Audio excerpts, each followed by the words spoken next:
Bonjour, je voudrais vous parler aujourd'hui de la différence entre la punition et la discipline. Alors, à qui est-ce que je m'adresse pour ce genre de différence?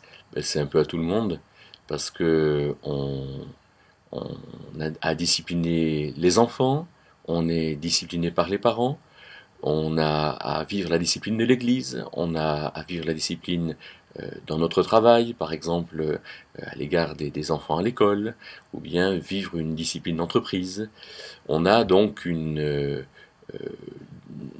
usage de la discipline qui est presque systématique dans notre vie, et c'est important de savoir ce que veut dire punition et ce que veut dire discipline. La punition, dans l'usage du français aujourd'hui, c'est je te fais mal parce que tu as fait mal.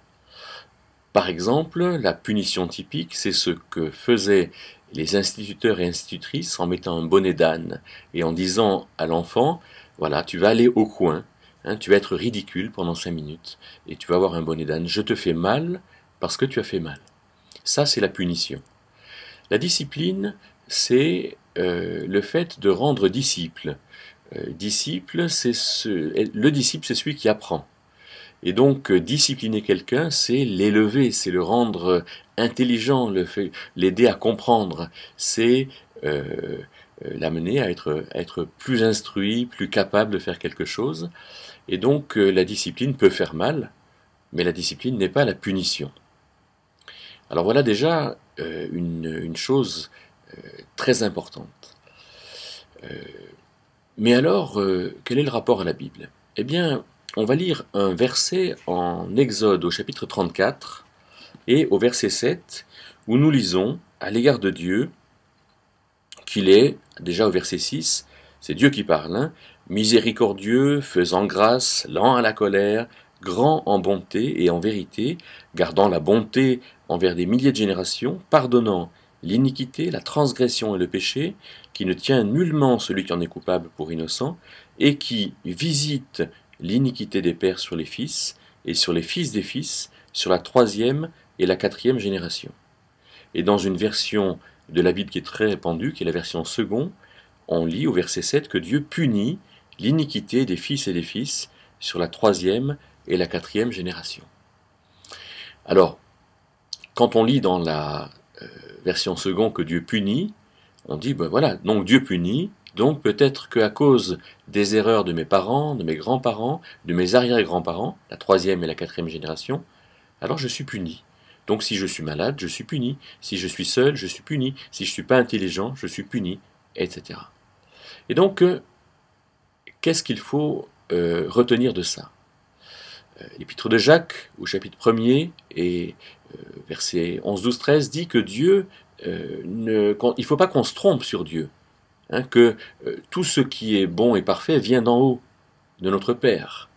Dieu ne fait pas mal, Dieu ne punit pas. Ce que Dieu donne, c'est bon, il peut nous discipliner. Il nous discipline, le chapitre 12 de l'Épître aux Hébreux nous montre qu'il discipline, mais si la discipline fait mal, Dieu ne fait pas mal parce que nous avons fait mal. Dieu nous fait du bien, et ce bien peut nous faire mal parce qu'on est ignorant, parce qu'on est repris, etc. Comment comprendre ce verset? Alors le verset qui est traduit par punir dans la version seconde apparaît environ 270 fois dans l'Ancien Testament. Il est du verbe hébreu pakad. Et ce verbe, dans la version seconde comme dans toutes les autres versions, est traduit à peu près pour la moitié par dénombrer, constater, visiter, compter, et puis par châtier.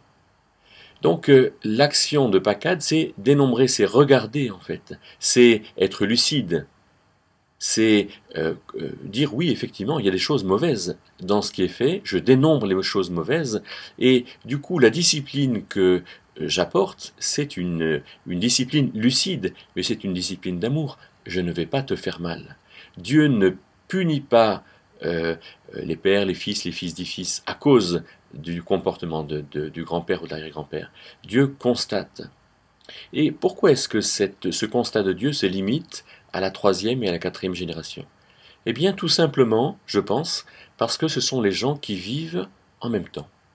C'est pas rare qu'il y ait en même temps l'arrière-grand-père, l'arrière-grand-mère, le père, la mère, le fils, la fille, et les petits-fils, la petite-fille. Et alors, qu'est-ce qui se passe quand ces gens-là vivent en même temps? Eh bien, le fils copie le père, la fille copie la grand-mère, etc. Quand il y a de l'occultisme, c'est souvent que la grand-mère a initié le fils, le petit-fils ou la petite-fille à l'occultisme. Dieu constate, Dieu dénombre, et Dieu veut rendre disciple. Alors, ayons une image de Dieu qui est bonne. Ne croyons pas que Dieu nous punit, Dieu nous discipline. Et puis faisons comme Dieu, ne punissons pas nos enfants, mais sachons les discipliner, ne punissons pas nos collègues de travail quand on boude, quand on les fuit, ou quand on leur donne des choses dures. Non, sachons discipliner, apporter la vérité, et de cette manière manifester de l'amour.